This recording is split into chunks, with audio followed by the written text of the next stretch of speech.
Good morning.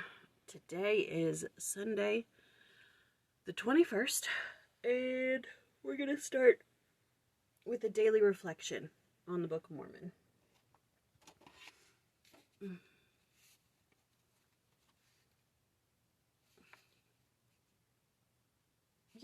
Yeah. Okay. Therefore the Lord himself shall give you a sign. Behold, a virgin shall conceive and shall bear a son, and shall call his name Emmanuel. 2 Nephi chapter 17, verse 14. Isaiah's prophecy of Emmanuel, God is with us, actually has a dual fulfillment. In about 700 BC, Syria and Israel were plotting to overthrow the kingdom of Judah. King Ahaz in Judah contemplated asking another neighbor, Assyria, for help. Isaiah delivered a very simple, straightforward message to Ahaz. Be still, fear not. Do not enter into a confederation with a foreign nation. Trust God. The prophet then offered the king a sign, the comforting assurance that before a young pregnant woman could give birth to a child, and before the child could speak, the riches of Damascus and the spoil of Samaria shall be taken away before the king of Assyria. That is, hold on. Before long, the Lord will deliver you from your enemies, for God is with us. Some 7 centuries later, the Virgin Mary gave birth to the Son of God, and the ancient prophecy found its perfect fulfillment, for in every deed God was with us.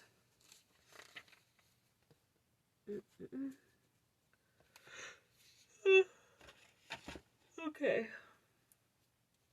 I have nothing to add to that. Alright, so today is Words of Mormon. And this is just him connecting his abridgment of the large plates and puts the small plates in. He's just saying, I had abridged the large plates from, what was it?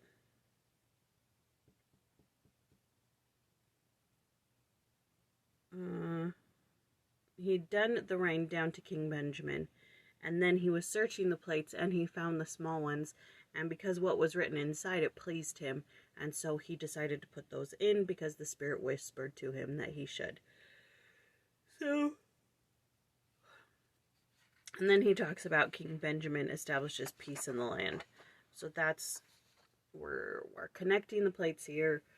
And the verse I chose for long suffering is verse 2. It says, and it is many hundred years after the coming of Christ that I deliver these records into the hands of my Son, and it supposeth me that he will witness the entire destruction of my people. So in the first verse, he says that he's already witnessed the destruction of almost all his people. But he's going to deliver the plates because he doesn't think he's going to be here much longer. And he thinks his son is going to witness the entire destruction of his people. Very doom and gloom right now. Very bleak outlook. And then he goes on. But may God grant that he may survive them, that he may write somewhat concerning them, and somewhat concerning Christ, that perhaps someday it may profit them. All this bad stuff has happened. I don't know what's going to happen to me. I don't know what's going to happen to my son. But, may God grant that he may survive. The key word that struck me in this verse was but. All this bad stuff, but the Lord will provide a way. The Lord will rescue. The Lord will make it worth our while. The Lord will make it worth their while. The word could have been however, nevertheless. I have trials and suffering, however, the Lord is there. I have pain and sorrow, nevertheless, the Lord has comforted me. I think that is just in that word, but, However, nevertheless, that is long suffering. You say, yeah, this has happened to me. However, just in that one word, it's long suffering. And I like that. I liked that today. Not the, I've witnessed all the destruction of my people and I don't know what's going to happen to my son. And, you know, Mormon and Moroni, their lives are sad. They're sad, but the Lord is with them. He has manifested himself unto them. Angels have ministered unto them. They have faith. They have hope. They have long suffering. Okay.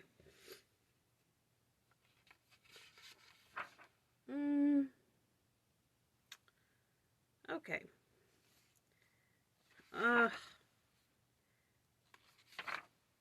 Okay. We've got a quote by Jeffrey. It's a long one, but, you know, let's do it. Elder Jeffrey R. Holland argues convincingly that the wise purpose behind the inspired action of preserving and including the smaller plates of Nephi in the final compilation of the Book of Mormon, beyond resolving the problem of the lost 116 of the initial translation, was to memorialize and emphasize the testimony of three key witnesses to the truth of the gospel: Nephi, Jacob, and Isaiah. In keeping with this same covenantal principle, it is interesting to note that there were three earlier witnesses, special witnesses, not only of the divine origins of the Book of Mormon, but also of divinity himself. These three were Nephi, Jacob, and Isaiah, and it is not by coincidence that their testimonies appear so conspicuously at the beginning of this ancient record. Their opening testimony come in the Book of Mormon from what we know as the small plates of Nephi. At least 6 times in the Book of Mormon, the phrase "for a wise purpose" is used in reference to the making, writing, and preserving of the small plates.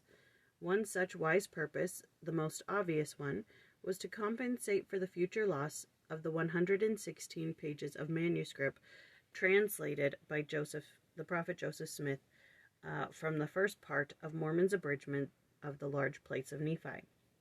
But there is another wise purpose for the inclusion of these smaller plates in the highly edited material that would constitute the Book of Mormon. In Doctrine and Covenants 10:45, the Lord declared to Joseph Smith, "Behold, there are many things engraven upon the small plates of Nephi, which do throw greater views upon my gospel." All the details and information contained in those first 116 pages of manuscript are not yet known. What is known is that most of the greater views of the gospel found in the teachings of the small plates of Nephi come from the personal declarations of these three great prophetic witnesses of the pre-mortal Jesus Christ, Nephi, Jacob, and Isaiah. These three doctrinal and visionary voices make clear at the very outset of the Book of Mormon why it is another testament of Jesus Christ. In declaring the special preparation these three had for receiving and teaching such greater views of the gospel, Nephi revealed the most persuasive qualification of all: they had seen the pre-mortal Jesus Christ. One could argue convincingly that the primary purpose for recording, preserving, and then translating the small plates of Nephi was to bring forth to the dispensation of the fullness of times the testimony of these three witnesses. Their writings constitute a full 135 of the 145 pages of the small plates. By the time one has read Nephi, Jacob, and Isaiah in these first pages, a strong foundation has been laid for what Nephi called the doctrine of Christ. It is a foundation conforming perfectly to the title page of the Book of Mormon. After reading these three witnesses from the small plates of Nephi, the reader knows two things in bold relief: that Jesus is the Christ, the Son of the living God, and that God will keep his covenants and promises with the remnants of the house of Israel. Those two themes constitute the two principal purposes of the Book of Mormon, and they are precisely the introductory themes addressed by Nephi, Jacob, and Isaiah. Obviously, it would be exciting if someone were to one day find those lost 116 pages of the original manuscript of the Book of Mormon. But whatever those pages contain, it could not be more important or more fundamental to the purpose of the Book of Mormon than the teachings of these three prophets recorded in the small plates, standing like sentinels at the gate of the book. Nephi, Jacob, and Isaiah admit us into the scriptural presence of the Lord. The Lord knows all things. Mormon follows the Lord's promptings obediently. When we trust in the Lord in faith and obey his counsel, we and everyone we serve will be blessed. There's some stuff in here about the 116 pages, but I think that Jeffrey just, we don't need to go into that, because the point is to grow closer to Christ, not to be like, well, I really don't like dwelling on poor Martin Harris and his mistake. It's a big mistake that everybody talks about all the time. Every time we read the Doctrine and Covenants, Martin Harris, heart-wrenching. But anyways, okay, let's do our daily reading on prayer. Today is day 112, and this is Emily Freeman, seeking the light for answers to prayers. Have you ever lain awake all night trying to solve a problem in your mind? Often these sleepless nights have led me to call on the Lord in prayer. When I can't sleep, I pray. Those dark, quiet hours allow uninterrupted time to counsel with the Lord. In 3 Nephi, we read, "Behold, I am the light." In the darkest of hours, I have learned that the Savior really is a giver of light. When darkness surrounds us and seems to overtake us, we must do what Joseph Smith once did in the grove of trees: get down on our knees and pray. Maybe it's not the darkness of the night that is hindering your perception. Maybe a sense of gloom is dimming your ability to see clearly. Try to shed some light on the situation. Turn to places and things that bring light.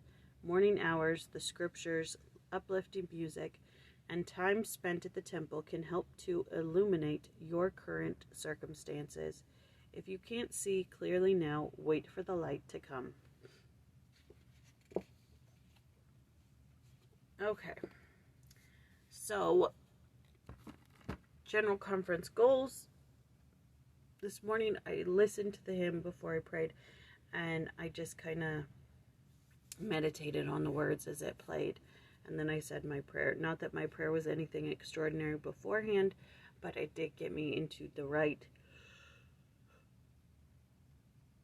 mind frame before praying. I didn't study the name of Christ at all. I mean, I did. I looked it up and read all the cross references, but nothing spectacular. And, so we're going to try better next week. We're going to figure out a way to do it. Really need to set aside some time. And I didn't read the Holy Covenants book, but I need to. So that's that. Sunday is Patriarchal Blessing Day. I'll do that later today. We've got to get ready for church. Goodness gracious, we're going to be late. Okay, let's end it with a read it, do it. Oh, no, wait. Before we do that, the 21st, yes. Okay, so next week, we start Mosiah. So we're going to do Mosiah chapters 1, 2, and 3, and 2 General Conference talks. 2 you choose General Conference talks. So Monday is Mosiah chapter 1, Tuesday Mosiah 2 verses 1 through 20, and Wednesday is Mosiah 2 verses 21 through 41. Thursday is General Conference talk. Friday is Mosiah chapter 3 verses 1 through 13. Saturday is Mosiah chapter 3 verses 14 through 27, and then Sunday is another General Conference talk. Okay, and we are almost done with April. Can you believe it? Okay. Read it, do it. Words of Mormon. chapter 1, verses 8 through 18. They highlight 17 through 18. King Benjamin establishes peace in the land by laboring with all the might of his body and the faculty of his whole soul, and with the help of many holy men. We also live in a time of many holy men. Live with the help of these.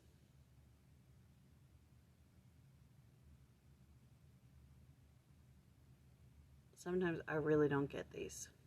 I don't live with the help of these. What kind of statement is that?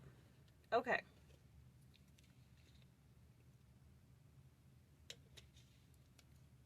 That's all for today. Happy Sunday. We'll see you tomorrow. Bye.